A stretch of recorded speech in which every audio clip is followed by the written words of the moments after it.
الحمد لله رب العالمين الحمد لله الذي بنعمته تتم الصالحات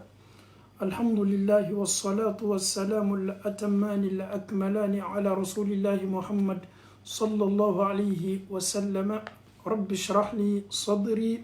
ويسر لي أمري واحلل عقدة من لساني يفقه قولي السلام عليكم ورحمة الله وبركاته أنفو أني أنبو لمن كلب بلا كفني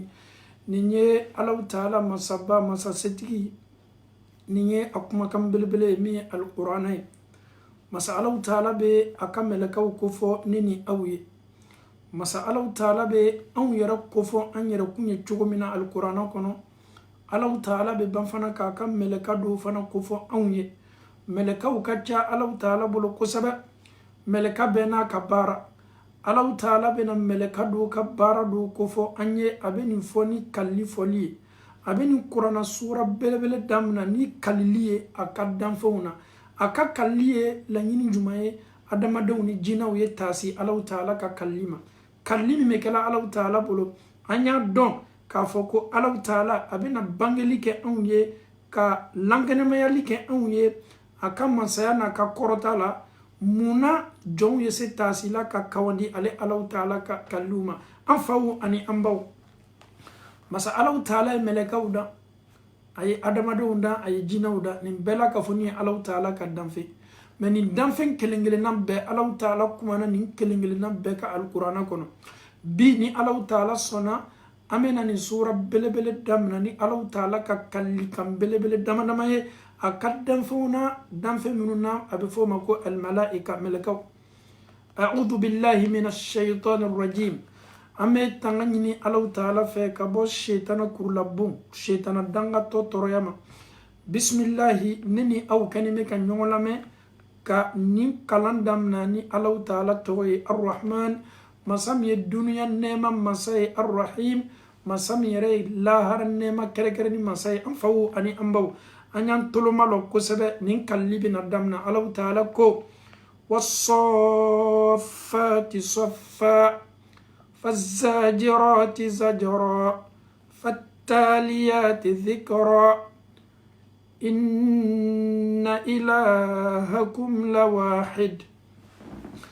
masa alaw taala ko ko wasɔfati sɔfa ne alaw taala ale ala le bi kalla abi kali aka mɛlɛkaw la mɛlɛka minnu jɔni bɛ alaw taala ɲɛkɔrɔ jɔko ɲuman na komi o lɔni bɛ sɔfa alaw taala ɲɛkɔrɔ ka alaw taala ka ɲamarikaw la bato ka bato kɛ alaw taala ye subhanallah ala bɛ kan ka mɛlɛkaw ka discipline o ka dakaɲani ala yɛrɛ bato la o lɔcogo ka alaw taala bato o lɔcogo ka alaw taala kumakanw ta ka a labaara danfɛnw kan alaw taala ko k'a b'i kali mɛlɛkaw la a bɛ komi ala bɛ kan ka fɔ ne ni e ye mɛlɛka minnu bɛ ala bolo san na mɛlɛka minnu bɛ kan ka alaw taala bato alaw taala ko ninnu ye mɛlɛkaw ye n'i y'o ye o ka bato bonda kɔnɔ n'i ye o ye o lɔni bɛ ka alaw taala bato n'i ye o kamaw mafilɛ e bɛ alaw taala ka masaya lasigi a ma o lɔni bɛ lɔ ko jumɛn na mɛlɛkaw lɔni bɛ komi ni anw jɔni bɛ an ka seli la an jɔni bɛ cogo min ka an senw fara ɲɔgɔn kan ka an senw kɔle ɲɔgɔn na ka an kamakun kɔle ɲɔgɔn na anw bɛ jɔ alaw taala ɲakɔrɔ ɲami an ka seli la alaw taala bɛ fɛ ka mɛlɛkaw fana ka jɔli kofɔ an ye mɛ a b'i kalla le wasɔfati sɔfa ne alaw taala bɛ n kali n ka mɛlɛkaw la mɛlɛka minnu kɛni bɛ ka sɔfa jɔko ɲuman na mɛlɛka minnu lɔni bɛ alaw taala ɲakɔrɔ lɔko ɲuman na min kali n ka mɛlɛkaw la a bɛ komi alaw taala bɛ kan k'a fɔ ne ni e ye ni e banna k'i kolo alaw taala ye bato bonda kɔnɔ k'i jɔ k'i yɛrɛ mafa ala ye k'i jɔ ni mafa lɔli ye alaw taala ko ni e banna ma a bɛ ni e hakili lajigi ko mɛlɛka dɔ b'ale alaw taala bolo hali ni ala ye ne ni e ta sisan ka an nayɛlɛ san na ni anw taala ninnu mɛlɛkaw sɔrɔ an b'o lɔni sɔrɔ lɔko ɲuman na o jɔni bɛ sɔfa ɲuman lɔli la alaw taala ɲakɔrɔ o kɛlen bɛ ka alaw taala ka ɲamariyakaw labato ninnu yɛrɛ bɛ ala bato la k'o to nin yira ɲuman na ils sont très disciplinés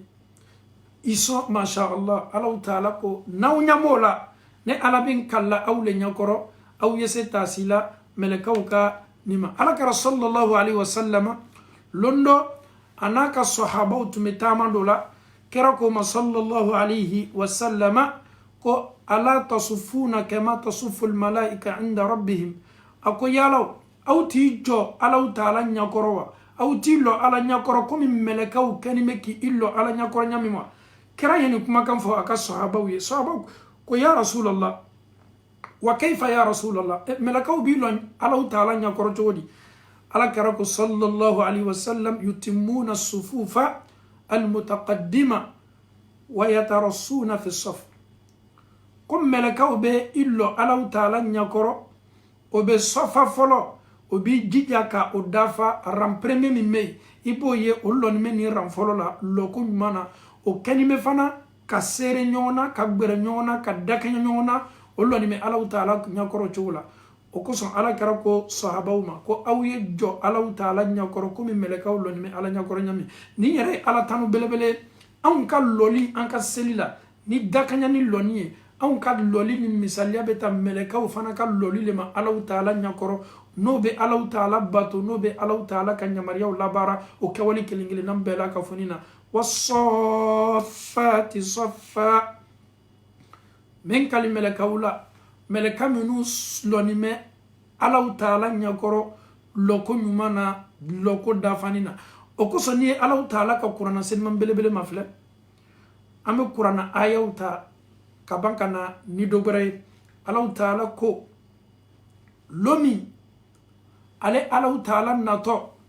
wajaa rabbuka wal malaku saffan saffa kiyamalo alaw taala bena domi kana kiti labori jonka alaw taala koko allona ko meleka ulonime nin lonya kelelema saffan saffa meleka ulonime dakanya ni lonina ulonime saffa lolila kiyamalo ni alaw taala bena kiti labori jonka ni ye meleka wiye ni sawra lolila ebe alaw taala ka masaya dama ala yere le ni ko fo qur'ana kono no ambaw ni amfaw nuni ye alaw taala ka danfuye nunu be alaw taala ka nyamariya labara o yere te alaw taala soso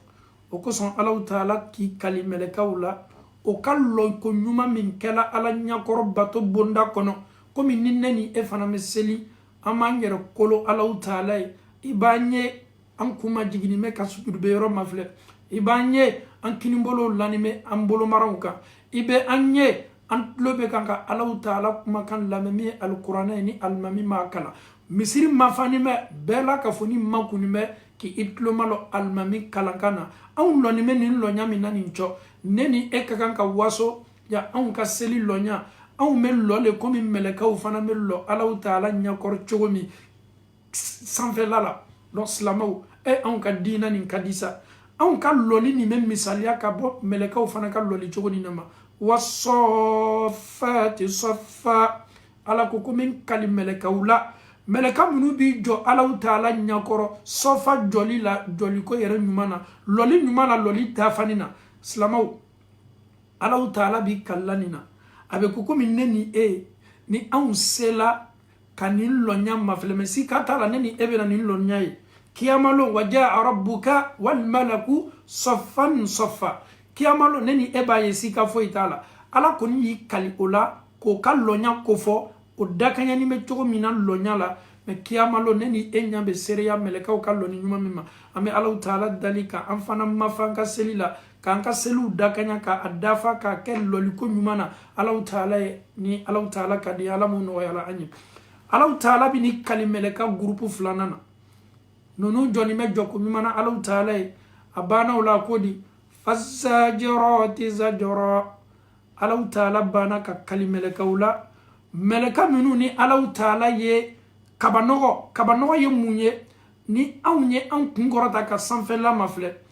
ka sangolo mafle ame singa yete same singa fi ame singa yete kabanogo be bo anola ame singa ye same fi fonyo be tige sana abeke an kono ko shishu be kanga tama ala taala ko kabi kali meleka wala meleka minu ni ala taala ye nunu bla kabanogo nyoni nina obe kabanogo pousse ka lata fanfe fami kal dia subhanallah kabanogo ye munye sanji ube na kana labda kafu min koro kofe sanji bet sinkana n'i ye san bɛ fin ni san finna n'i ɲɛ kɔrɔta ka sanfɛla ma filɛ i bɛ kabanɔgɔ ye yɛlɛmani ni bougeli na jɔnw de kɛni bɛ ka nin kɛ ja mɛlɛka dɔw de bɛ Alahu Taala bolo minnu fana kɛni bɛ ka kabanɔgɔ sanfɛla ka a ɲɔni ka sisi ninnu ɲɔni k'a lata fan fɛ Alahu Taala ko komi n kali n ka mɛlɛkaw la mɛlɛka minnu fana kɛni bɛ ka kabanɔgɔ ɲɔni k'a lata fanyana Alahu Taala ka fa min yɛrɛ latigɛ kabanɔgɔ ta ale ye an faw ani an baw an bɛ to nin yɔrɔ la dɔɔni ni anw bɛ sanjiko la ni san finna an bɛ bɛra ka san ye san bɛ pɛrɛn mankan bɛ bɔ san na i bɛ bara k'a ye san bɛ kan ka pɛrɛn fan bɛɛ fɛ i yɛrɛ bɛ bara k'a ye san bɛ fin i bɛ kabanɔgɔ ma filɛ a gbɛni bɛ bulele i bɛ sin k'a ye kabanɔgɔ bɛ na sin ka fin i bɛ ban fana k'a ye i bɛ kabanɔgɔ ye a bɛ kan ka taama ja Alahu Taala ye nin fana kalifa di mɛlɛka dɔw le ma mɛlɛka minnu fana ye mɛlɛka jumɛn ye Ala ko komi n kali mɛlɛkaw la mɛlɛka minnu Alahu Taala kɛni bɛ ka kabanɔgɔ ɲɔni ni pouvoir dɔw ma subhanallah mɛlɛka bɛɛ la ka foni n'a ka baara ne ni e bɛ mɛlɛka min lɔn ka caya o de ye Jibril alayhi salam ani Mikail alayhi salam ani Israfil mɛlɛka min bɛ buru fiyɛ ani Malakul Maut ani mɛlɛka min jɔni bɛ ni adamadenw nibɔ ye a caman na anw bɛ ninnu le lɔn mais Alahu Taala ka mɛlɛkaw ka ca mɛlɛka bɛɛ la ka foni n'a ka baara o kosɔn Ala bɛ fɛ ne ni e y'a dɔn k'a fɔ ko ni ne ni e sɔnna hali ni ne ni e banna Alahu Taala ka jɔn dɔw bɛ yen a ka danfɛn dɔw bɛ yen a bɛ fɔ minnu ma ko mɛlɛkaw ninnu fana kɛni bɛ ka Alahu Taala ka yamariyaw labaara Ala yɛrɛ ka danfɛn dɔw la sankolo ye Alahu Taala ka danfɛn dɔw ye mɛlɛka minnu lɔnni bɛ ni sankolo ye o bɛ kan ka sankolo kabanɔgɔ ɲɔni k'a pousser k'a lata yɔrɔ la Alahu Taala yɛrɛ ye yɔrɔ min dansigi Ala subhanallah silamɛw yalo est ce que ne ni e waati dɔw la an ka kɔrɔsili an ka remarque bɛ se nin ma wa a san finna bi lɔ n ye ɲɛkɔrɔta ka sanfɛla ma filɛ sankolo bɛ dibi bɛ don san na san bɛ fin o kɔfɛ an m'a ye sanji bɛ nana mɛlɛka jɔnw de kɛni bɛ ka nin baara bɛɛ kɛ Ala bɛ fɛ k'a fɔ ne ni e yele ko ale Alahu Taala bi i kali mɛlɛkaw la mɛlɛka minnu ni Alahu Taala ye nin charge ni nin baara kalifa o la ko adamadenw ye nin lamɛn ka taasi ni nin kalili ye nin ye ko belebele ye mais silamɛw dɔw b'o yɛrɛ ma ɲininka mais munna Ala bi kali ninnu yɛrɛ bɛɛ la a kalila mɛlɛkaw la minnu lɔnni bɛ lɔliko ɲumannaw ka sɔfa la a kalila mɛlɛkaw la minnu ni o kɛni bɛ ka kabanɔgɔ ɲɔni san na k'a lata fana Alahu Taala ye fa min dansigi mais nin kalili kun ye mun ye nin kalili kun ye mun ye ne ni e y'an toloma la kosɛbɛ a caman na tagasili de dɔgɔyani bɛ bi Alahu Taala ka jɔnw ka kɔrɔsili la an bɛ kow ye an ɲa b'a ye mais yeli dɔrɔn de tagasili foyi t'a la ni ne ni e sela sigila k'a dɔn k'a fɔ ko Alahu Taala ka mɛlɛkaw ja baara bɛ Alahu Taala ka mɛlɛkaw bolo mɛlɛkaw kɛni bɛ ka baara min kɛ Alahu Taala ye baara minnu a yɛrɛ ka di Ala ye Ala yɛrɛ fana b'i kali mɛlɛka ninnu na ka bɛn o ka baara ma subhanallah wassafati saffa fazzajirati zajra a banna o la a bɛ ni kali mɛlɛka gurupu sigiyɔrɔma sabanan dɔw la fattaliyati zikra a bɛ kali mɛlɛkaw la mɛlɛka jumɛn y'o ye ninnu ye mɛlɛkaw ye minnu bɛ Alahu Taala kumakan min bɛ fɔ o ye kumakan min bɛ ta olu bolo o bɛ tila ka na Alahu Taala kumakan nin kalan Alahu Taala ka adamadenw ciden minnu bɛ dugukolo kɔ kan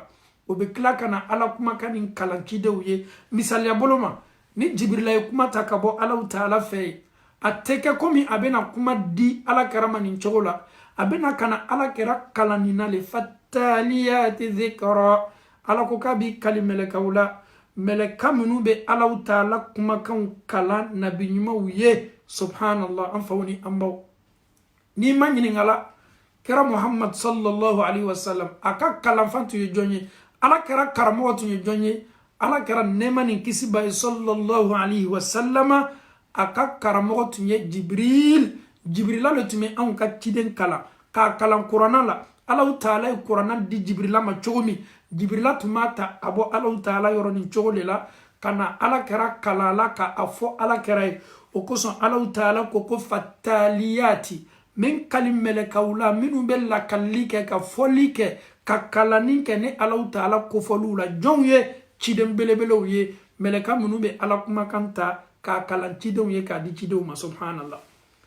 A y'i kali melekaw la minnu jɔnnen bɛ sɔfa ko ɲuman na, a y'i kali melekaw la minnu Alahu Taala kɛnin bɛ ka kabanɔgɔ sanfɛyɔrɔ minnu bɛ sisi nin ta k'a yɛlɛma k'a kɛ k'a bila yɔrɔ la Ala yɛrɛ ye yɔrɔ min dansigi. A y'i kali melekaw la minnu bɛ Ala kumakan ta k'a kalan Alahu Taala ka cidenw ye. Ala banna nin kali belebele saba la minnu lɔnni bɛ ka ɲa, minnu kɛnin bɛ ka kabanɔgɔ ɲɔni k'a pousse ani minnu kɛnin bɛ ka Ala kumakan ɲuman kalan cidenw ye. A banna nin kalili bɛɛ la kuma ɲuman natɔ nin kɔfɛ o le ka kan ka ne ni aw bɛɛ la ka fɔ ni wajibi Alahu Taala ko inna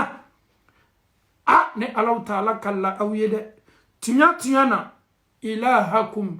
aw tigi Alahu Taala la wahid kelen pele filanan t'a la. Ni Alahu Taala kala ka kali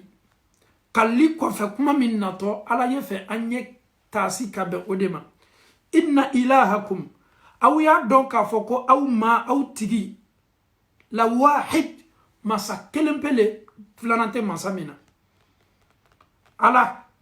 kɛlen bɛ ka nin aya kofɔ an ye n balimacɛ ni n balimamuso. Ce verset là te concerne. Inna ilahakum la wahid. Masa gbɛrɛ tɛ ne ni e la Alahu Taala kɔ. Dɛmɛbaga gbɛrɛ tɛ ne ni la Alahu Taala kɔ. Masa nin de bɛ anw haminakow bɔ an ka, masa nin de bɛ anw bɔ an jɔrɔkow la, masa nin de ye harijigɛ masa ye, masa nin y'i kali anw ɲakɔrɔ le an y'a dɔn k'a fɔ ko filankafoya baara ɲuman tɛ. Tawhidu ye mun ye ka Ala kelenya i kɛwale kelen kelennan bɛɛ la. Balimacɛ Ala do kumana kuranna kɔnɔ. Kuma bɛ kɛ an ye kuranna kɔnɔ, kuma bɛ kɛ an ye kuranna kɔnɔ, mais ne ni e bɛ Alahu Taala ka kali belebele nin bɛɛ ta k'a lafili ji la ko anw bɛ taa an yɛrɛ di adamadenw ma k'o ye anw makoɲɛw dilan, ko anw bɛ taa adamadenw kɔ k'o ye anw bɔ an jɔrɔkow la, ko non ni ko ye ne sɔrɔ fo ɲɛ taa a di karama sara ma a bɛ kodɔn kosɛbɛ, karama sara bɛ na ne ma dɛmɛ kosɛbɛ nin ko la. An faw ni an baw, nin kalili bɛ kɛla e de ye, i tolo ye kalili mɛn, e min sigilen bɛ Amérique ni Europe ni Australie ni Afrique, kalili nin ye e ta de ye. Ala bɛ kalili gansan tɛ, a banna nin kalili belebele bɛɛ la mɛlɛkɛw la. A ko ko inna ilahakum la wahid. Aw tigi sika tɛ tigi min ka tigiya la wahid masa kelen pele. Tafo min sirini mi cɛ ma Ala ko ko k'a f'i ye inna ilahakum aw tigi Alahu Taala la wahid masa kelen pele.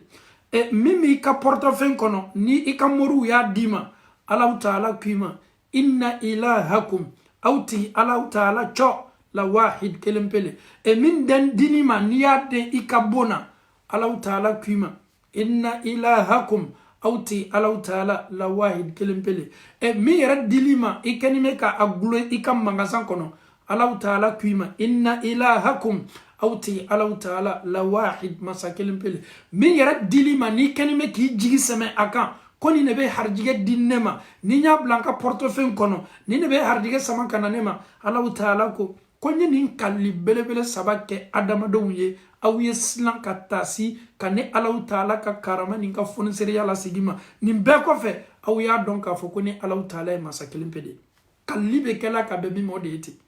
Filankafoya k'a kɛlɛ ka bɔ an kɛwalew la, filankafoya k'a kɛlɛ ka bɔ an kumakanw na, filankafoya k'a bɔ an ka kɛwale fitini ni an ka kɛwale belebele bɛɛ la ka fɔ nin na. An faw ani an baw, danfɛn si tɛ si kɛla nafolo ye dugukolo ko kan ni Ala ma kiti min na. Inna ilahakum ko aw tigi cɔ aw mari la wahid masa kelen pele kelen min tɛ dafa. Rabbu samawati wal ard wa ma baynahuma wa rabbul mashariq. Ni ma Alahu Taala dɔn k'a fɔ k'ale le ye masa kelen ye, a bɛ n'a ka fonisereya dɔ ko f'i ye, a bɛ n'a ka karama n'a ka bonya belebele dɔ ko f'i ye. A ko sankolo 7 min ni Ala y'a fɛnsɛn an kun na, o Alahu Taala talen nin bɛɛ ye. Ale le ye nin masa ye, ale le ye nin ma ye, ale le ye nin tigi ye. Ani dugukolo, anw bɛ taamana dugukolo min kan, ele bɛ dugukolo nin tigi to yen. Silamɛw, adamaden ta ye kɔnɔnafili ye. Ele bɛ nin dugukolo nin tigi to yen ko e bɛ taa jɔtigi dɔ fɛ k'a y'i mako dilan. Alahu Taala k'i ma, y'ale Alahu Taala ka karama nɔgɔ, ye ale Allahu Taala ye nin kalli belebele bɛɛ k'ile adamaden ye a yile adamaden min dan ka bɔ ji ni bɔgɔ la i tɛ foyi ye Allahu Taala ka danni na a yɛrɛ k'i ma n'i kawala i yɛrɛ ɲakɔrɔ n'i kɔrɔta la i yɛrɛ ɲakɔrɔ Ala ko k'a b'i invité dɔrɔn k'i ɲakɔrɔta ka sankolo mafilɛ a antum ashaddu khalqan amis sama banaha yalaw ele le danni gbɛlɛyala Ala ma wa walama sankolo le danni gbɛlɛyala ni e k'i ɲɔgɔn cɛfari tɛ yen i ɲɔgɔn musofari tɛ yen a tɛ f'i ma a tɛ k'i la Allahu Taala ko a antum ashaddu khalqan amis sama banaha yalaw aw le dali gbɛlɛyala Ala ma wa walama sankolo le danni gbɛlɛyala n'i ye adamaden mafilɛ adamaden tɛ foyi ye adamaden danna ka bɔ ji le la n'i ye nin mafilɛ kafoɲɔgɔnya bonda kɔnɔ nin ji fitini o le bɛ nana ka na sabati muso den sɔrɔ yɔrɔ nin dube waatinin kɛ jiya la ji bɛ yɛlɛma k'a kɛ jolikuru ye jolikuru fana bɛ yɛlɛma k'a ban ka kɛ sogokuru ye Allahu Taala bɛ tila o la ka senni bolo bɔ a la adamaden tɛ foyi ye i yɛrɛ danna ka bɔ ji min na n'i ye nin ji ta k'a bila soso kan walama limɔgɔ kan soso bɛ taa n'a ye limɔgɔ bɛ taa n'a ye fanɔbaya dabila kafa dabila kɔrɔta dabila nin bɛɛ dabila waso dabila o kosɔn Allahu Taala ko rabbu samawati sankolo 7 tigi do ani dugukolo tigi do ani fɛn min bɛ dugukolo ni ɲɔgɔn cɛ ani fɛn min bɛ sankolo ni ɲɔgɔn cɛ ani telebɔyɔrɔw masale Allahu Taala ye a bɛ nin bɛɛ f'i ɲɛna le a b'i wajibila de a bɛ nin bɛɛ f'i ye a bɛ kan ka i lali a ye fɛ ye sigi ka i yɛrɛ mafilɛ ka kawandi Allahu Taala kumakan kelen kelenna bɛɛ la ka fɔ nin ma a ma d'aw ma Allahu Taala bɛ na i wajibi toujours a bɛ kan ka tawhidu le ko f'i ye ale Ala bɛ batu i bolo seniya kan cogo min i bɛ se ale Ala lɔnna cogo min sɛbɛ yɛrɛ lɔnni na ka d'a kan a ye nin damina ni kalli le a ye fɛ ye ale Ala dɔn sɛbɛ yɛrɛ lɔnni na k'a bato sɛbɛ yɛrɛ fana ka ba fana k'a ka fonisereya n'a ka kelenya lasigi a ma filanan t'a la a yɛrɛ tɛ se dafa la i kana fɛn fɛn ta dugukolo kɔ kan k'a kɛ Ala ye k'i jigi sɛmɛ a la k'a fɔ ko nin de bɛ nafolo di ne ma ni ne ni nin kɛ n bɛ kɛ nafolotigiw cɛma ni n ye nin kɛ nin bɛ kɛ n ye ka i jigi sɛmɛ fɛn dɔ kan an faw ani an baw Allahu Taala ko adamadenw inna zayyana as-samaa ad-dunya bi zinatil kawakib Allahu Taala ko a ye fɛn ne ni e ye an ɲa kɔrɔta fɔlɔ ka sanfɛla mafilɛ n'an bɛ sɔrɔ ka nin tafsir fɔ ni ɲa kɔrɔta ka sanfɛla mafilɛ Allahu Taala ko sankolo min bɛ aw sanfɛ a bɛ fɔ sankolo min ma ko duniya sankolo sankolo fɔlɔ min bɛ an sanfɛ Ala ko k'a ye nin masiri a ye nin décorer ni lolow de ye subhanallah inna zayyana as-samaa ad-dunya bi zinatil kawakib ko n ye duniya sankolo masiri ni masiri ye ni mɛnɛmɛnɛ ni masiri ye min ye lolow ye n'i ye anw ka salon mafilɛ an ka ampulu minnu dɛnni bɛ an ka salon ni an ka chambre la an bɛ taa ka taa fɛn dɔw ta ka na a décorer k'a maquiller anw yɛrɛ ka salon décorer ni mɛnɛmɛnɛ fɛnw de ye Allahu Taala ko ne ni aw ma sankolo min bɛ aw kunna ale Allahu Taala ye nin sankolo décorer a ye nin sankolo masiri ni lolow de ye o ye sankolo jumɛn ye sankolo fɔlɔ ka d'a kan sankolo ye 7 ye fɔlɔfɔlɔ min na ale ni duniya le ye kɔntaki la o sankolo cɔ lolow b'o de la masiri bonda kɔnɔ karow bɛ yen ni masiri bonda kɔnɔ tele fana bɛ yen masiri bonda kɔnɔ Allahu Taala ko ni masiri minnu ni Allahu Taala y'a bila sankolo fɔlɔ la a ye nin kɛlen ka sankolo masiri ne ni e bɛna maɲininkala dɔ bolo munna Allahu Taala ye lolo kɛ masiri ye san na munna lolow bɛ san na walama kalow bɛ san na walama telew bɛ san na ni maɲininkala dɔ y'i maɲininka walama ni i yɛrɛ kun y'i yɛrɛ maɲininka ni ɲininkali la Allahu Taala bɛna jaabi d'i ma a fɔlɔfɔlɔ ye mun ye Ala ye lolo bila san na le k'a kɛ masiri ye san na subhanallah ka sankolo masiri sufɛ ni ne ni e y'an kun kɔrɔta surtout n'an y'an yɛrɛ sɔrɔ an ka villagew la n'an y'an kun kɔrɔta courant ma lampadaire tɛ so minnu la électricité yɛrɛ fanga tɛ e bɛ dibi la i ka village la y'i ɲɛ kɔrɔta dɔrɔn ka Allahu Taala ka sankolo ɲuman ni mafilɛ i b'a ye lolow bɛ kan ka mɛnɛmɛnɛ lolow bɛ kan ka briller i b'a ye sankolo masiri nin bɛ ni masirili ko ɲumana Allahu taala ye lolo bila sana a kunfɔlɔ ye mun ye k'a kɛ masiri ye sankolo ma ɲininkali filanan nafa jumɛn bɛ lolo la san na masiri nin kɔfɛ sankolo masiri kɔfɛ Allahu taala ko wa hifzan min kulli shaytanin marid Allahu taala ye lolo bila sana sankolo masiri kɔfɛ rôle gbɛrɛ b'a bolo min n'o tɛ kelen o ye mun rôle ye k'a kɛ latangali ye ka bɔ shetana damatɛmɛ mɔgɔw ma minnu ye shetana minnu ye o damatɛmɛnin no o kaganaw ka gbɛlɛ o ye shetana jɔnw de ye jina shetanaw jina kafiru ninnu ka baara tun tɛ foyi ye o bɛ na sigi ɲɔgɔn kan k'o bɛ taa sankolo la ka t'i toloma lɔ mɛlɛkɛw kumakan na ala bɛ kan ka kumakan min fɔ mɛlɛkɛw ye ninnu ka baara tun ye nin de ye o ka muriya n'o ka shetanaya tun ye fangaba dɔw ma olu tun bɛ sigi ɲɔgɔn kan na jinaw n'i y'a mɛn ko shetana ye jina le qui dit shaitan dit jin qui dit jin dit shetana donc ni kuma bɛɛ la ka fɔ ni maa bɛ fɔ jina jɔnw de ma ko shetanaw a minnu kafiriyala n'o ka kafiriya ye fangaba sɔrɔ a bɛ fɔ olu de ma ko shetanaw n'o tɛ shetana yɛrɛ bɔra jina le la shetana ye jina de ye Allahu taala ye jinaw dan ka bɔ tasuma de la ala ye mɛlɛkɛw le dan ka bɔ nɔrɔ la a ye anw adamadenw de ka danni fɔlɔ dan ka bɔ bɔgɔ la donc shetana y'o de fɔ ala ye ne shetana dan ka bɔ ta le la tasuma le la i do ye adama dan ka bɔ bɔgɔ le la ne min danna ka bɔ ta la ne ka fisa ka tɛmɛ bɔgɔ ka danni kan ne tɛ se ɲasi ma ka n yɛrɛ majigi sujudu bonda kɔnɔ ka majigi adama ye min danna ka bɔ bɔgɔ la subhanallah donc an y'a dɔn k'a fɔ ko Allahu taala ye jinaw dan ka bɔ tasuma le la mɛlɛkɛw danna ka bɔ nɔrɔ le la adamadenw ni danna ka bɔ bɔgɔ la Allahu taala ko a ye lolo kɛ masiri ye sankolo la a banna k'a kɛ protection ye k'a kɛ latangali ye contre tous les satans jina setana dama tɛmɛni minnu bɛ yɛlɛ ɲɔgɔn kan k'o bɛ taa ka taa Allahu taala kumakan lamɛn Allahu taala kɛlen bɛ ka kumakan min di a ka cidenw ma alhamdulillah ninnu dama tɛmɛni ne marid ninnu dama tɛmɛni ne donc ne ni e y'a dɔn ja rôle belebele gbɛrɛ bɛ lolo la min tɛ masiri ye san na waati dɔw la fɔlɔ ni mɔgɔ caman min ye nin sugu ye i tun bɛ sin ka lolo dɔ ye a bɛ sin ka tigɛ ka ben n'i m'a mɛn ko mɔgɔba dɔ satɔ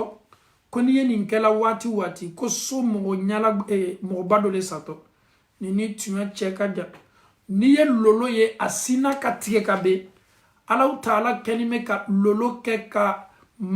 jina dɔw le halaki ka jina dɔw le ta tiɲɛ minnu bɛ sigi ɲɔgɔn kan k'o bɛ t'i toloma lɔ kumakan minnu bɛ fɔla san na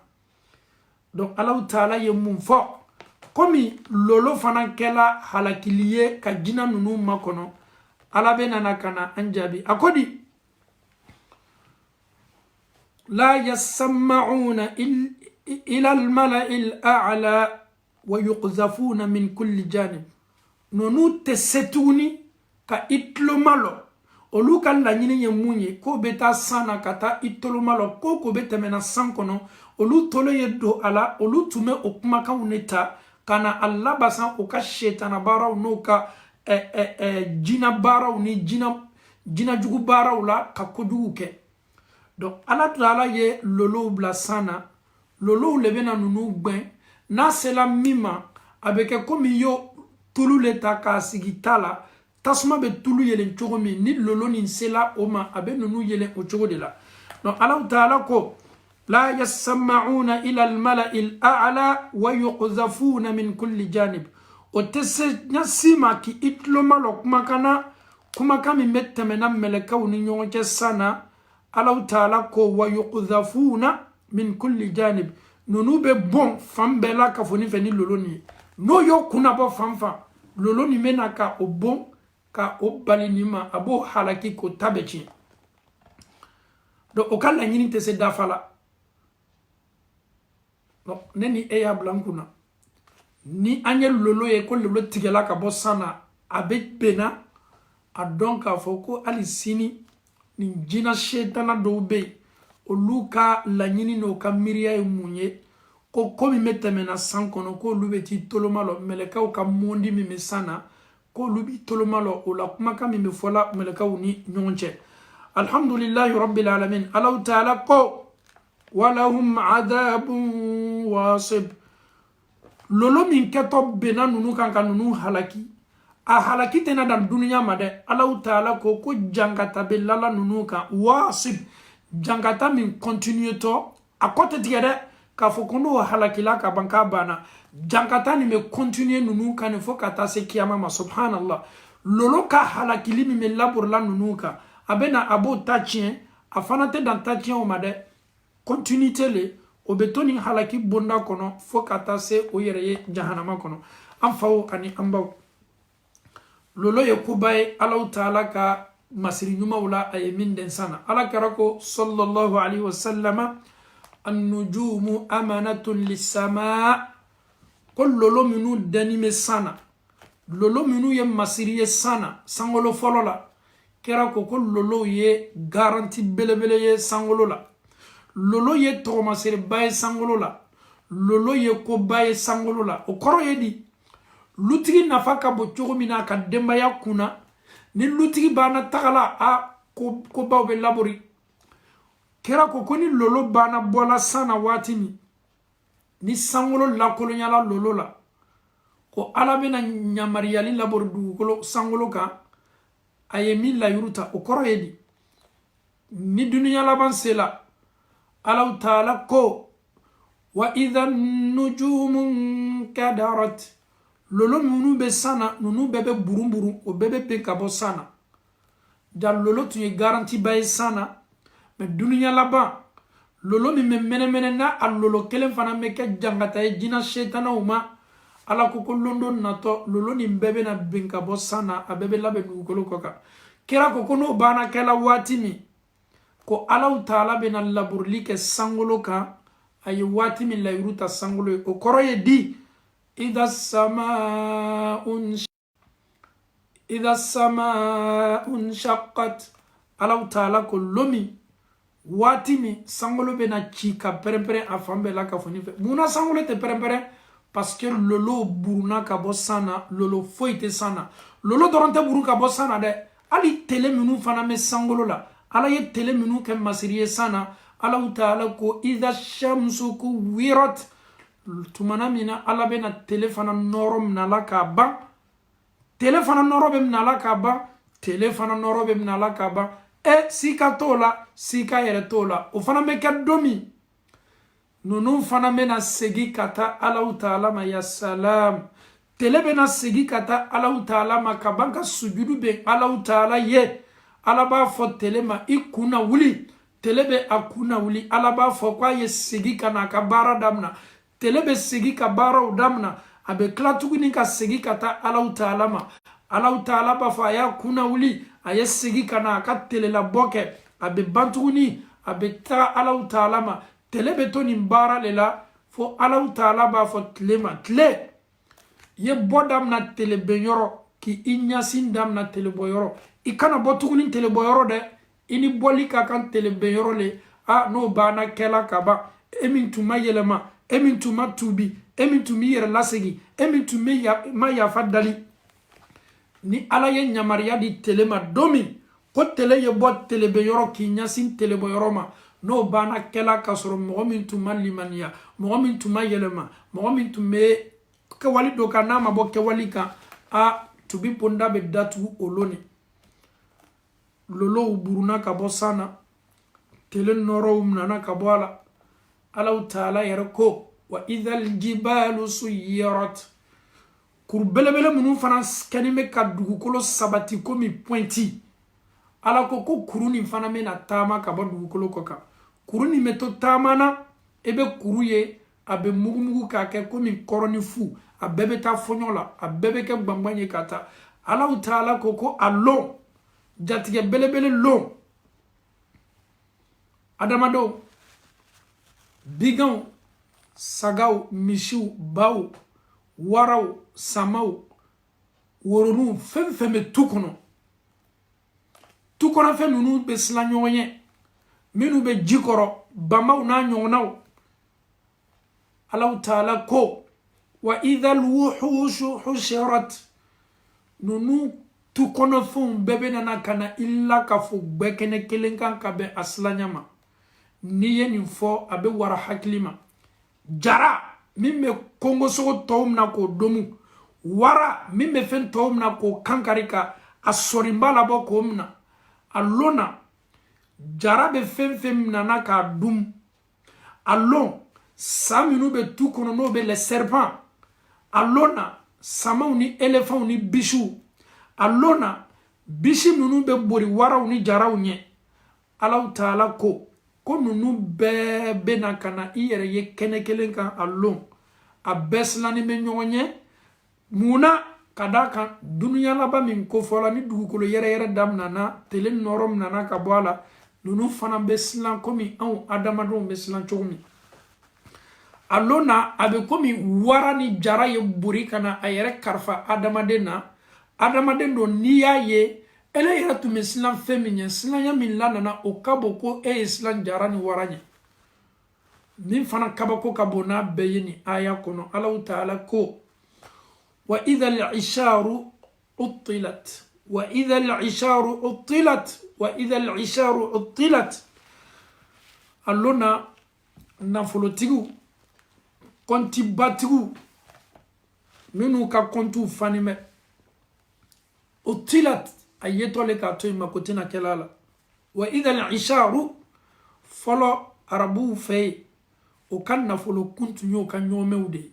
surtout no kan nyome muso kono mawdo nyome muso c'est la kono karotan ajiwati sela nana anyalo akan nyome werela abe sawa ko bena dobena faraka nyome kunka Allah ta'ala ko konin long kibe nunu ye obena onyala o kan nyome wero kan nyome muso kono mawdo kono sela karotan nyome muso sela jiwati ni ya faye kika nyome muso jiwati sela aba foko mana kanda bla ma ko teni shila tuni komi mella pour la du ko ka o fanga ka bonne ma bikat men ka nyome wereka wa idha al-isharu ubtilat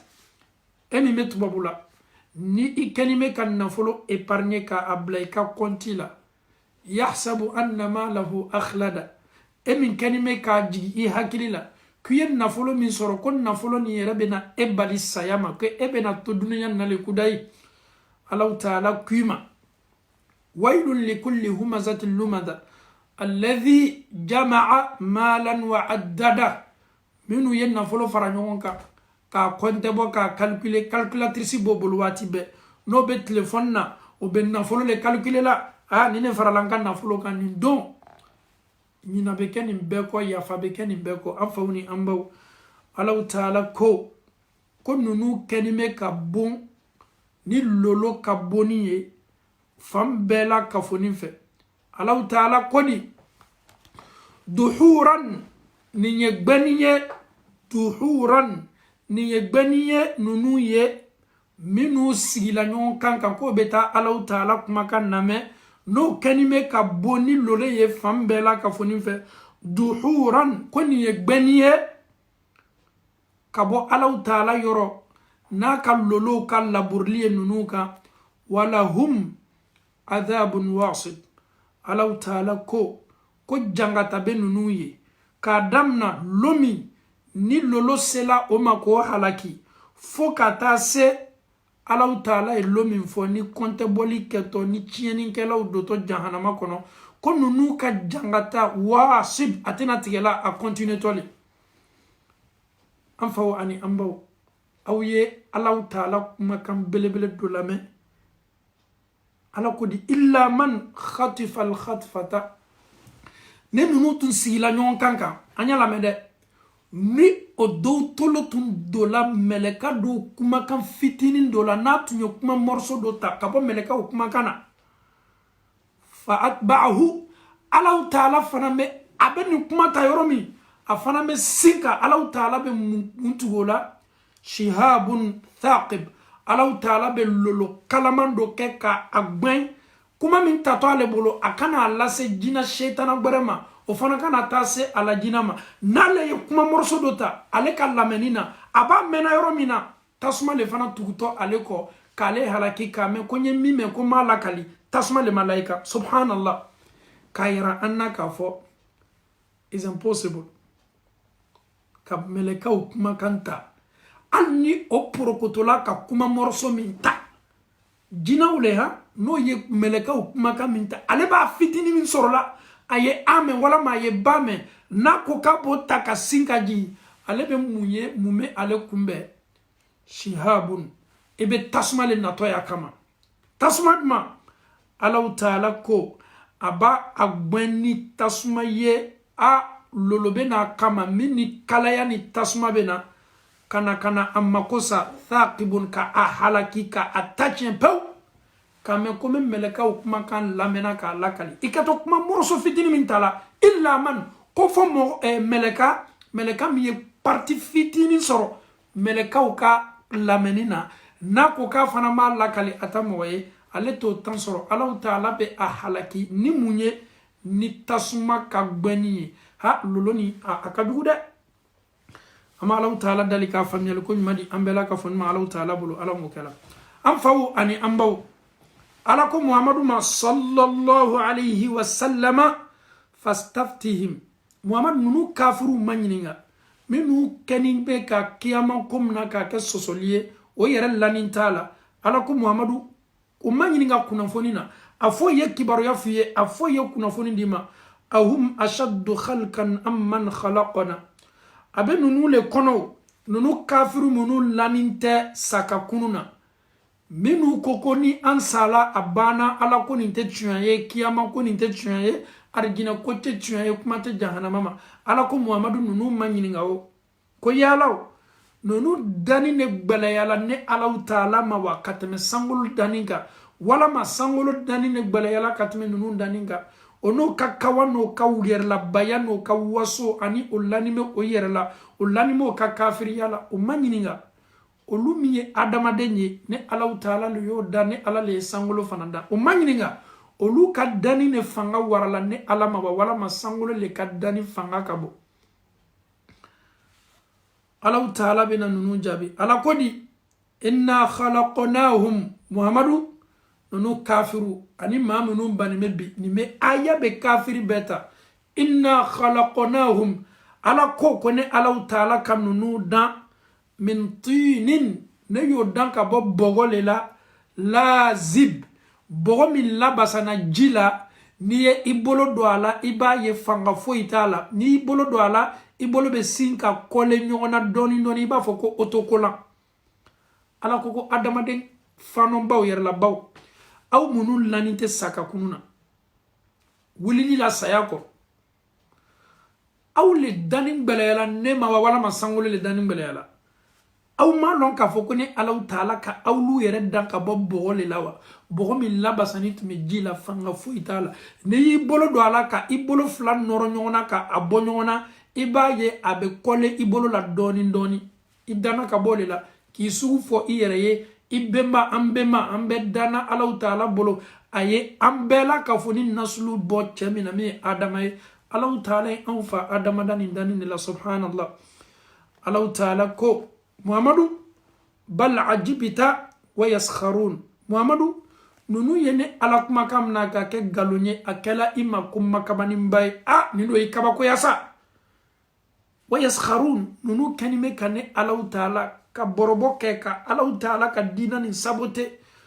nin kuma ye Ala kɛra kabakoya masa min ye aw dan ka ban fana k'a ka fonisɛriya ko fɔ aw ye a yɛrɛ tilala ka aw yɛrɛ dancogo ko fɔ aw ye a ye aw dan cogo min aw bɛ se Ala ko ni minana ni sɔsɔli ye cogo di nunu bɛ kan ka Ala ko kɛ ni saboteli ye bal ajibita wa yaskharun Muhammadu ele yɛrɛ kabakoyala ka sɔrɔ nunu kɛni bɛ ka Allahu Taala ka kɔɲɔw ɲankari nunu kɛni bɛ ka amina k'a kɛ ni yɛlɛko ye o yɛrɛ mako foyi t'a la subhanallah Allahu Taala ko wa idha dhukiru la yadhkurun ni nunu kawandila ni nunu ladila ni nunu wajibila la yadhkurun nunu tɛ taasila ni Allahu Taala kumakan ye wajibili kan tɛ foyi ɲana nunu ma n'o welela ka na Allahu Taala ma o bɛ ban ka Ala kumakan nin ta k'a labaara o ma ko yɛrɛ tɛ kawandili kan na nunu bɛ kumakan jumɛn fɔ o ni ɲɔgɔn cɛ wa idha ra'u ayatan yastaskhirun ni nunu ye Allah ta'ala ka kabakoko doye masa Allah ta'ala be sana digila ka bo sana kabakoko ni Allah ta'ala be kan ka laburi jonkan dukolo ko ka ni nunu ye Allah ka to masere doye yastaskhirun nunu be nimna ka ke ni sabotelier ka ke ni yele ko fenye o yera lanintala il se moque. Et tout ce qu'ils voyaient comme signe d'Allah subhanahu wa ta'ala, ils prenaient ça, ils rigolaient avec ça, en la nintendo. Altra ta'ala ni saboteli. Allah ta'ala ko. Omadahuma okodi wa qalu in hadha femira la aunani choko alaka kabakuku dole ninte foye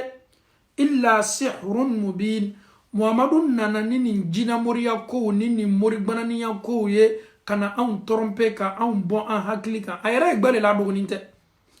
nonu tume ala kara jabini ni kuma kan de iko ko ala le yenin ke a cha an yera la ninte nasa an yera ko ema ko jina moriyo an ko ema ebi me fani dembo nyombolo e ka ni kumfe bara ni kolonfili bara ni jina moriya bara ete foi la fo ka ni bara kuntan ke ka adamado bo hakili kan ayra dogonin te mubin komino allangane mayanino obiba obe mufa a idha mitna wa kunna turaban wa izama a inna lamab'uthun tuya na Muhammadu ikanime ka ala komi fo anwi ya law eske hakili yere be sonima ni an sala ni an kolo mumula ka ke bogowe ka bo kolo yala wala ma an yere farbanku bebana bogo ya tata la kolo tola kolo yala yalaw iti ala mini kelime ka kofo awnye a inna lamab'usun eske ala bese awn lasigina tuguni ka awn ke komi awn tumenyami awa abauna alawwalun ani anfa korokoro minu sala an bemba minu sala ha Muhammadu ka ala jabara babolo le awn yera lanin tala bima awn fawni an bemba minu salaw ika ala bese nin kelengele na bela kununa o sanin ko wa o kolo mumula ka ke bogo ye ala bese nunu bela sigina kana qul na'am wa antum dakhirun afoye Muhammadu ko sikata la ko ala taala bena lawlilike olula anu bemba temenu wa antum dakhiruna ala bena o lawlilomi wa antum dakhirun nunu keto wulila ni doyama le sogirun doyama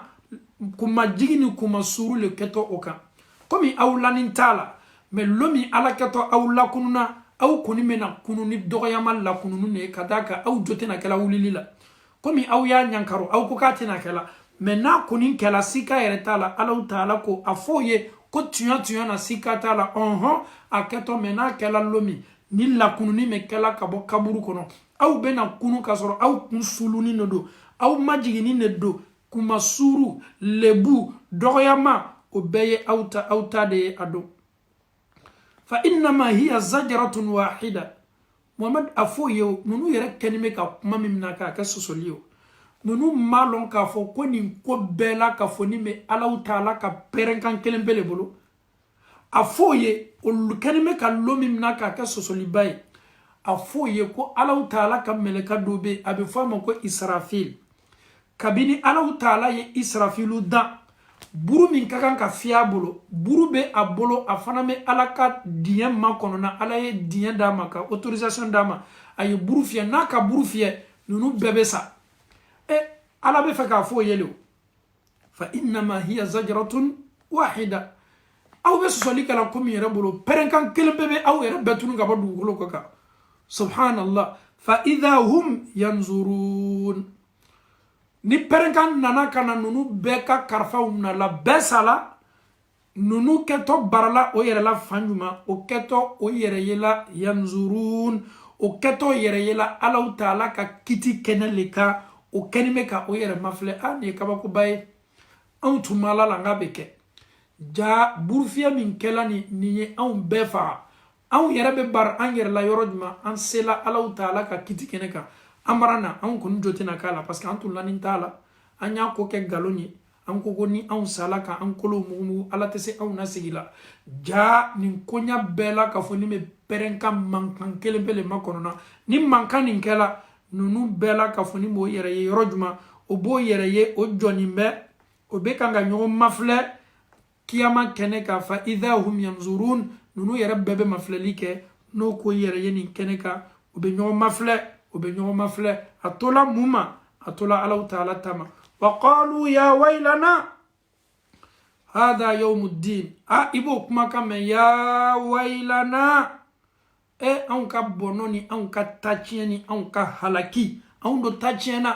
hada bi yawmuddin anw tun kɛni bɛ ka lo min kuma min na k'a fɔ k'a tɛna kɛla ko anw yɛrɛ tɛna se la lakununa ala bolo an sanni kɔ ka ni don an na janin ko kɛla tiɲɛ ye bi bi ye sara lon ye bi ye tajuru sarali lon ye bi ye kɔntɛ bɔli lon ye o yɛrɛ kumakan nin ten wa qalu i b'a o mɛn o b'a fɔ ya waylana anw ka halaki ni anw ka bɔnɔ hadha bi ni yawmuddin ni ye sara don ye mɛlɛkɛw fana b'a fɔ ye hadha yawmul fasli allazi kuntum bihi tukadhibun bi aw tun ye lo min na ka a kɛ galo ni wuya ye ka aw to dugukolo kɔ kan bi nin ne ye faranfasiyali lo ye jɔnw ni ɲɔgɔn cɛ ɲumankɛlaw k'olu bɔ tiɲɛnikɛlaw la hadha yawmul fasl bi Allahu Ta'ala bɛna tiɲɛtigiw bɔ wuyafɔlaw la bi de muminu bɛ bɔ kafiru la bi le faranfasiyali bɛna kɛ ala bolo bi le ka ɲumankɛlaw bila u ta fan fɛ ka tiɲɛnikɛla u bila u ta fan fɛ lon juma bi le o lon ye alladhi lomi kuntum aw tun kɛla bihi ka aw to duniya ni lon kuma fɔla aw ye tukadhibun aw b'a kɛ ko galon ni ko tiɲɛ t'a la mais bi a lon kɔni sela sika foyi t'a la Allahu Ta'ala b'a fɔ a ka mɛlɛkɛw ye ushuru alladhina zalamu wa azwajahum aw ye lakafoli kɛ ni ala sɔsɔ jɔn kelen-kelenna bɛɛ la minnu tun bɛ gulɔ min na k'olu lakafo minnu tun bɛ sɔnyali la k'olu lakafo ninnu bɛɛ lakafo ni nin tiɲɛnikɛla bɛɛ lakafo ni min lakafo wa azwajahum o ni mɔgɔ gurupu minnu tun bɛ ko kelen ma sonw bɛɛ bɛna lɔ fan kelen manamanakɛlaw bɛɛ bɛ lɔ fan kelen ala sɔsɔlaw bɛɛ bɛ lɔ fan kelen c'est-à-dire gurupu lo wa azwajuhum o n'a ɲɔgɔnnaw ɲɔgɔnna sugu juma i tun bɛ sɔnyali min kɛ ele ni i ka gurupu le lɔtɔ sɔn bɛɛ ye puli kelen i bɛ taa sɔrɔ sɔn fana ka gurupu la banki minnu tun bɛ taa bankiw dakari olu fana minnu tun bɛ waribaw ni sanu ta banki la olu fana bɛ gurupu nin na mɛ tuma dɔ olu le fana kɛtɔ gbɛrɛla ɲɛfɛ dɔɔni aw ye tiɲɛnikɛla ninnu lajɛ wa azwajahum ano o ɲɔgɔnna ye mun ye o ni minnu tun bɛ tiɲɛni sugu kelen ma k'olu fana lakafo jɛnɛyakɛlaw bɛ lakafo fan kelen dulɔminaw bɛ lakafo fan kelen sonw bɛ lakafo fan kelen an faw ni an baw ibnu abasi ko nin tafsir la ale ko wa azwajahum ale ko ono muso kafiru wa nisaahum kafirat ono muso kafiru mais alhamdulillahi rabbil alamin ni tafsir la ni kuma bɛɛ sabatini mɛ wa azwajahum oni mɔgɔ sugu minnu tun bɛ ko kelen ma wa azwajahum komi ibnu abasi fana ko ono muso kafiru an bɛ Allahu Ta'ala dali ka faamuyali ko ɲuman di an bɛɛ la ka fɔ ma Allahu Ta'ala bolo ala m'o kɛ la ni nin kuma banna fɔla wa ma kanu ya'budun aw y'o la ka fɔ ani o tun bɛ fɛn minnu bato la fɛn min dani tun bɛ a bolo la min sirinin tun bɛ a cɛ ma a yɛrɛ tun bɛ jo min sɔn a yɛrɛ tun kɛlen bɛ ka a jigi sɛmɛ fɛn min kan a ye fɛn min kɛ ala ye a tun bɛ fɛn min bato aw ye ninnu tiɲɛnikɛlaw n'o o sinaw fara ɲɔgɔn kan fan kelen ani fana o tun bɛ fɛn minnu bato la k'o fana ta k'a fara o kan min dunillahi o tun bɛ fɛn minnu bato la min ni ala tɛ kelen ye o ye ala to ye fɛn minnu bato kosɔn Allahu Ta'ala ko n'o bɛɛ la ka fɔ fahduhum ila siratil jahim aw ye ninnu ta ka taa n'o ye ka ninnu yirali kɛ ninnu la siratu la jahanama la a bɛ fɔ jahanama so min ma ko jahimu a ye taa ka taa sila yɛrɛ ka o la ka jahanama sila yara ka ola o tato jahanama sila min ka nin yele ka o moke olu tun bɛ Alahu Taala kumakan sabote cogo min saboteli le tɛ fana k'a fɔ o ye ko aw ye ninnu no o sinaw ta o ni minnu tun bɛ ko kelen ma a n'o tun kɛlen bɛ ka fɛn minnu bato ko o kafo ɲɔgɔn kan k'o fara ɲɔgɔn kan o ye fɛn min bato min ni Alahu Taala tɛ kelen ye ka yirali kɛ o la sirala jahanama sila min ye jahimu ye Alahu Taala kilala tuguni a b'a fɔ mɛlɛkɛw ye waqifuhum innahum mas'ulun aw ye ninnu lalo siratu kan aw y'o lalo kana taa dɛ Alahu Taala bɛna ninnu kelen kelenna bɛɛ la ka fɔ ni ma ɲininka subhanallah o ɲɛna k'a fɔ ko Ala ɲinana o kɔ le Ala ma ɲina o kɔ dɛ mɛlɛkɛw aw y'o lalo waqifuhum innahum mas'ulun Ala ko n t'o to yen wallahi Alahu Taala ko k'a t'o to yen a bɛna ninnu ma ɲininka aw minnu banna aw tun lanin tɛ kunni na saya kɔ aw tun ma kɛ ni sɔsɔli ye komi Maka kafuru ye Ala kɛra tɔɔrɔ ni nin kuma ye cogo min ni o yɛrɛ ye nin kɛnɛ kan o kɛtɔ lakafo la o ni maa minnu tun bɛ baara kelen ma o bɛ lakafo o ye Alahu Taala to ye fɛn minnu bato kosɔn yirali bɛ k'o la nin sera la n'o y'o yɛrɛ saratu kan n'o yɛrɛ ye nin kɛnɛ kan Ala b'a fɔ mɛlɛkɛw ye waqifuhum aw y'o lalɔ innahum ninnu kelen kelenna bɛɛ mas'ulun ninnu bɛɛ bɛna ɲininka Alahu Taala bolo n'o banna fɔlɔ ye ma lakum la tanasarun mun bɛ aw la bi aw tun bɛ groupe minnu la aw tun bɛ ɲɔgɔn kokɔrɔ don aw tun bɛ ɲɔgɔn madɛmɛ aw ka Ala sɔsɔ la mais bi mun na aw tɛ se ɲɔgɔn madɛmɛ na ka aw fangaw fara ɲɔgɔn kan min bɛ kɔnɔnafili la aw ye fara ɲɔgɔn kan ka t'o bɔ kɔnɔnafili la min bɛ kɔnɔnafili la o ye na ka na e fana bɔ kɔnɔnafili la mun na aw tɛ aw ka dɛmɛ kɛ bi ka ɲɔgɔn madɛmɛ yan mun na aw tɛ ɲɔgɔn madɛmɛ ka sɔrɔ aw jamakuru ka ca fanga dɔ bɛ aw la fanga tun bɛ aw la dugukolo kɔ kan an faw ni an baw ni nin kuma fɔlɔw ye Alahu Taala b'a fɔ bal humul yawma mustaslimun ni lon ninnu bɛ kɛ lihalala jumɛn na mustaslimun ninnu lagafoni no ninnu dɛsɛni no ils seront incapables o lagafoni no o dɛsɛni ne pouvoir t'o bolo fanga t'o bolo ka ɲɔgɔn madɛmɛ a yɛrɛ tɛ se a yɛrɛ kun madɛmɛ na kuma tɛ yɛrɛ ka dɛmɛ ɲɛsin dɔ ma an faw ani an baw وأقبل بعضهم على بعض يتساءلون ninnu bɛ commencer k'i ɲɛsin ɲɔgɔn ma a ɲɛmɔgɔw olu b'i ɲɛsin o ka gurupuladenw ma o bɛ ɲɔgɔn mafilɛ daminɛ olu le lɔnni bɛ nin a baratɔ jahanama kɔnɔdenw ma olu yɛrɛ fana b'i ɲɛsin ɲɔgɔn ma sa komi an mara lalɔ an fana mara ɲininka a tɛ na bɛnna o bɛ mun fɔ o ni ɲɔgɔn cɛ olu yɛrɛ bɛ ɲɔgɔn ma ɲininka yatasaalun o bɛ ɲɔgɔn ma ɲininka ɲininkali min bɛ kɛla o ni ɲɔgɔn cɛ kɛlɛ de b'o ye munna i ye ne lafili munna e y'an bila sira jugu kan dɔw fana b'a fɔ ne min bila sira jugu kan dɛ a tun bɛ fɔ an bɛɛ ye an bɛɛ le banna a ma an bɛɛ le y'a kumakan kɛ nkalon ye an bɛɛ le ko Ala ko nin tɛ tiɲɛ ye an si tun tɛ lala la anw de tun y'aw ka ɲɛmɔgɔ ye tiɲɛ don mais anw ma Ala fili dɛ filili waati an bɛɛ le bɛnna ma ko tiɲɛ tun t'a la ninnu bɛ commencer ka fɔ ɲɔgɔn kɔ kuma na قالوا إنكم كنتم تأتوننا عن اليمين ibe le suiveur o koso ni be groupe la ni be karamo la mena ibe ko la dugukolo koka ye ko la me mimme afo Allahu Taala ta fonya fuye bonotoli la ali karamo do be olu no ka kalando minu yo ka kalando bla ala sosoni sila duguka Allahu Taala ko qalu innakum kuntum ta'tunana 'anil yamin ko awle tumenna awma tunya foko awmbolo ibaye abena ankerefe abena kumananye a chakana ni name awle tumenna aw hakili yelemaka aw hakili bo tunya kan wati be aw bani ko tunya lona awle tumenna aw janfa awle tumenna janka fokuma fo aw ye slamaw o koson ni bi ka dina labara mimena wasu do ila kana kuma fiye kuma minte kuma kan numaye ki bi ka tuaka yera korosida lameninke kanyada do nunu le kanime bi ka baga nyoma ko awle tumena kana wasu laburi an ka kana an tolokoro nyami tuyan lonin ko an bolo a ni kuma baye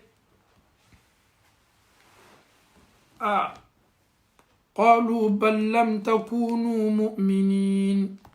وكانيامو وكاسر كونتيغي وكا بريزيدان با فوما تيانا او يرى لي ماسون كاكي مؤمنين او ترى او يرى لي ماسون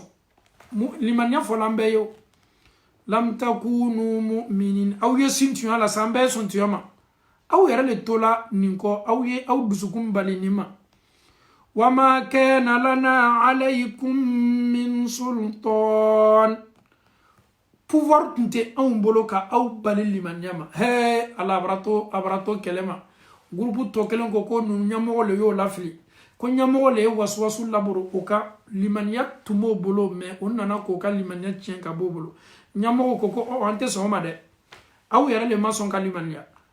aw yara le mason pouvoir foytinte wama kana lana alaykum min sultan pouvoir foytinte an bolo aw kan mime aw balli manjalima kuma sigiroma chayala bal kuntum qauman taghin tuyana aw tunkela maude minu damatame tungade minu aw toloka damatame ko aw nye damatame mogole note aw mawla filile فحق علينا قول ربنا الله تعالى تيمين فكوني أون سالاكا أون توكو نمبويانينكا أون دو بسالاكا أون توكو نمبويا ولكان على كما كان تيجي على أون كا إنا لذائقون أو كوكو أو منوتي أو كانياموي أو يرى منوتي أون كو أوني أو بلاكا فوني على كما كان تيجي على أون كان on doma ke saya la saya ni fola on tumala la bi on ni au bela kafuni la dhaiqun on beketo jankata nenela on be ban yere jankata la sika fo itala on kumanawa on bela kafuni ma le groupe le la fa aghwaynakum inna kunna ghawin on ye au lafli ka aw bo tiɲa kan an ye aw wele ka taa ala sɔsɔ baaraw ma ka da kan anw yɛrɛ tun bɛ nin fili bonda le kɔnɔ an ye aw lafili ka da kan anw tun bɛ fili le la fa innahum yawma idhin fil adhabi mustarikun nin lona kiyama lo nunu bɛna la ka fo jangata la u bɛɛ la ka fo ni ye groupe kelen Allah Ta'ala bena nunu be jangata kadaka Allah Ta'ala kuma kan tuyanti yala olu yere ya fo Allah kuma kan tuyanti yala anka an yere be sala kan toni ala sobundala an minu ye aw lafiliwa aw minu ko an yaw lafiliwa akoni kuma kan tuyanti yala an be kan kadaka an be sala ka to kuna boya ni la an ye aw lafili an tumi fili bunda kono albi nunu be la kafoni mena faranyonga ni jangata la abela kafoni me jangata Allah Ta'ala kuma kam mafle walan yanfa'akum al-yawma idh zalamtum annakum fil adhabi mustarikun abe aw kono ka fo kaw kanime ka yere diane kuma kam nunu fo nunu le aw nafli no aw man nunu lafli aw yere le ka aw yere lafli abe aw kono ka fo ko ni kuma kam na ka sababu ye ka aw bali wala maka aw kla Allah Ta'ala ka jangata mana le boy kuma kan me fola aw bolo ni kuma kan ne te doraw ni nyon cheya no te nintena aw kisila nintena aw balla Allah Ta'ala ka jangatama Allah Ta'ala ko bi fentena aw nafala aw ka tonoli min kela aw bolo aw bela ka foni min Allah ka fo jangatala inna kadhalika naf'alu bil mujrimin abeni cholila Allah Ta'ala be ni ne kenyesiye ka tieninkela uma kono abeni ne bara nyona laburi tieninkela kelingelinan bela ka foniga innahum kanunu to dunya nunu kanu utunkela idha qila lahum nafala oye la ilaha illallah n'a fɔlɔ ye ko ala le ye masa ye masa tɛ masa min kɔ kelen pele i b'o kumakan mɛn o b'a fɔ di yastakbirun o b'o yɛrɛ labonya cɛ ala ko nin an bɛ se an yɛrɛ to la ala ko nin bolo cogo di yɛrɛlabaya tun b'o la ni la ilaha illallah o fɔlɔ ɲini waati waati o tun b'o yɛrɛ labonya la ilaha illallah ma komi olu tola o ka yɛrɛlabaya nin bonda kɔnɔ saya nana ka na o ta wa yaquluna o kumakan dɔ fana tun ye mun ye tun bɛ to k'a fɔ a inna anw la tariku alihatana la tariku alihatina anw ye an ka jo ninnu to yen li sha'irin nin sandalala ye majnun nin fatɔ cɛ ye o tun b'o de fɔ o tun bɛ muhamadu kɛ poète le c'est un poète kumakan ɲumanw le fɔ ka da ye ka kumaw sigi sigi ɲɔgɔn na sandalala le anw bɛ se ka an ka jow to yen di e kumakan kosɔn e min yɛrɛ ye fatɔ ye e ye sananana de bal jaa bil haqqi wa saddaqa al mursalin k'a sɔrɔ ɲamariya min nana muhamadu bolo k'a d'o ma o le ye ka tawhidi d'o ma ka silamaya f'o ye daluya yɛrɛ bangeni yɛrɛ la komi ciden tɔw nana ka a kuma fɔ cogo min na o ka mɔgɔw ye mɛ ninnu ma sɔn o tɔlaw ni diyanɛkow kɔ fo alaw taala ye jankata labori o ka nin cogo la an faw ani an baw bi tafsiri ne ni e ka kan ka mun faamuya a kɔnɔ tafsiri bi tafsiri ye ne ni e lasu alaw taala ye nin sura belebele damina ni kalli belebele saba ye a kalla mɛlɛkaw la minnu jɔni bɛ alaw taala ɲɛkɔrɔ lɔli dafani na sɔfa lɔli la a banna ka kali mɛlɛkaw la minnu bɛ kabanɔgɔ ɲɔni k'a lata yɔrɔ la alaw taala ka yɔrɔ min dansigi minnu fana bɛ mɛlɛka minnu bɛ alaw taala kumakan ta ka na a kalan a ka cidenw ye alaw taala banna o la a ko inna tiɲɛ na aw tigi alaw taala kelen pele ala bɛna a ka kelenya ko fɔ an ye ni sɔnna ala ye ka sɔn a ka kelenya ye ka tawhidu ta a caman na i bɛ s'a dɔnna k'a fɔ ko kununi bɛ saya kɔfɛ mɛ ni tawhidu ma k'i la n'i ma ala kelenya a siyama na ni limaniya foyi tɛ se nan'i la donc an bɛ nin tafsiru résumé ni mun ye o le ye tawhidu ye tawhidu ka sama ka na ne ni aw la alaw taala bolo ala m'o kɛla ربنا آتنا في الدنيا حسنة وفي الآخرة حسنة وقنا عذاب النار ربنا لا تزغ قلوبنا بعد إذ هديتنا وهب لنا من لدنك رحمة إنك أنت الوهاب السلام عليكم ورحمة الله وبركاته